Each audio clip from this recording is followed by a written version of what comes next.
नमस्कार दोस्तों, मेरा नाम है अंशुमन नायक और आप सभी का बहुत बहुत स्वागत है इंडियन डिफेंस न्यूज के डिफेंस टॉक सीरीज में, जहां पर हम रोज नए नए डिफेंस अपडेट्स के बारे में बात करते हैं। तो चलिए देर न करते हुए आज की वीडियो शुरू करते हैं।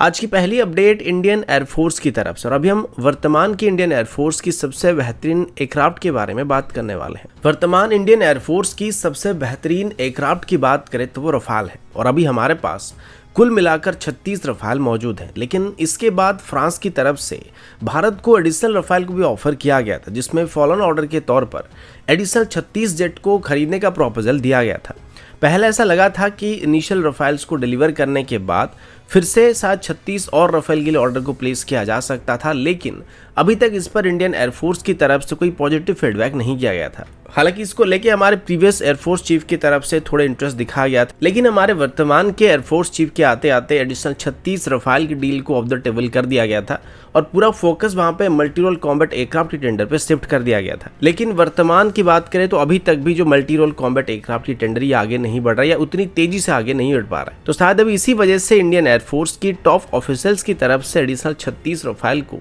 खरीदने के लिए सीरियस डिस्कशन करना शुरू कर दिया गया।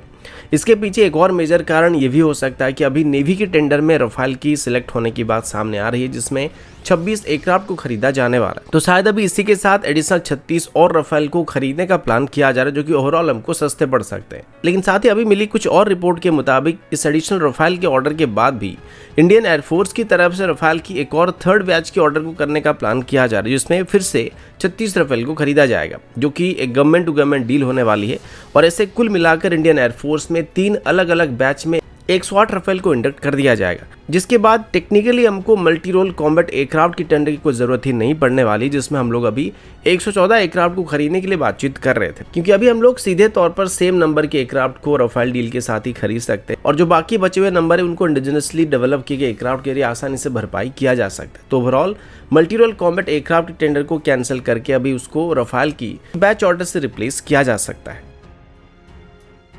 अगला अपडेट लाइट टैंक को लेके। आप सभी जानते हैं कि अभी इंडियन आर्मी की तरफ से कुल मिलाकर 354 के आसपास लाइट टैंक को खरीदने का प्लान किया गया था। पहले इनको इंपोर्ट करने का प्लान किया गया था, लेकिन फिर से इसमें इंडिजिनस टैंक को सिलेक्ट करने का निर्णय लिया गया था, जिसमें डीआरडीओ और एलएनटी की तरफ से जॉइंटली डेवलप किए जाने वाले लाइट टैंक की सिलेक्ट होने की चांसेस सबसे ज्यादा बताया जा रहा है। तो उसी टैंक को आगे चल के इंडियन आर्मी में लाइट टैंक की कैटेगरी में इंडक्ट करने का प्लान किया गया, जिसे अभी जोरावर का नाम दिया गया है। लेकिन अभी ये बताया जा रहा है कि इंडियन आर्मी की लाइट टैंक की टेंडर में कल्याणी ग्रुप की तरफ से अपनी बिड को सबमिट करने का प्लान किया गया है,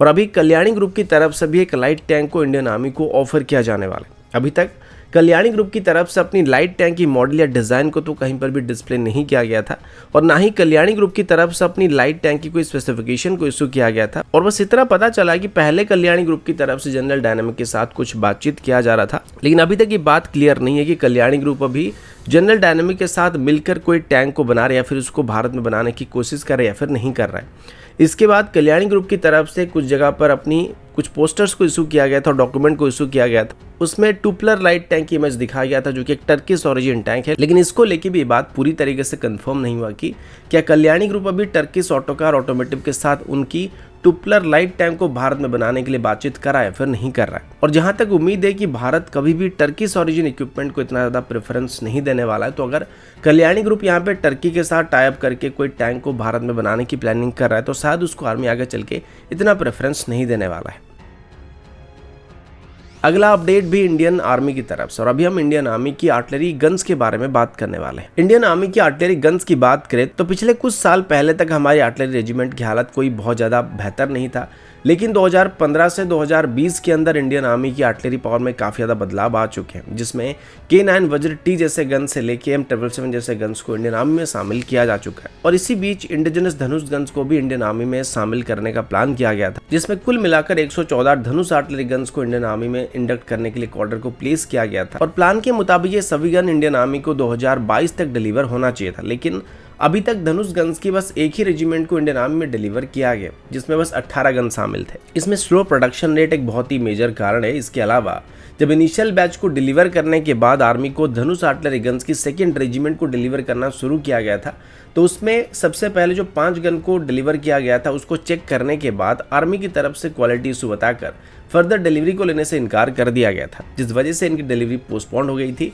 और ये इनकी लेट डिलीवरी का एक और कारण भी हो सकता है। अभी बताया जा रहा है कि ऑर्डिनेंस फैक्ट्री बोर्ड की तरफ से अभी धनुष आर्टिलरी गन्स में आर्मी की तरफ से किए गए कंप्लेन को चेक करने के बाद फिर से इनकी डिलीवरी को शुरू किया जा रहा है और अभी मार्च 2023 तक इंडियन आर्मी को धनुष आर्टिलरी गन्स की सेकेंड रेजिमेंट को डिलीवर कर दिया जाएगा, जिसमें अनदर 18 गन होने वाले हैं। अब धनुष आर्टिलरी गन्स की बात करें तो पिछले साल जब इसको टेस्ट किया जा रहा था, यानी कि राजस्थान में जब इसको टेस्ट किया गया था, तो इस दौरान इससे करीब 90 राउंड को फायर किया गया था और उसमें 100% तक सक्सेस रेट को पाया गया था। लेकिन इसके बावजूद भी जो सबसे बड़ा इशू है वो इनकी डिलीवरी टाइमलाइन को लेकर, जो कि कहा जाए तो बहुत से भी बहुत ज़्यादा स्लो चल रहा है। और इस तरीके से जब तक 114 गन्स को इंडियन आर्मी को पूरी तरीके से डिलीवर किया जाएगा, तब तक इन गन्स को रिटायर करने का टाइम आ सकता है। तो फिलहाल इनको जल्दी से बनाने की कोशिश करना चाहिए और साथ ही टाइम पर इनकी डिलीवरी को किया जा सके तो ये बेहतर ऑप्शन होने वाला है। तो दोस्तों अभी के लिए इतना ही, मिलता हूँ आपसे अगले वीडियो में, तब तक के लिए जय हिंद, वंदे मातरम।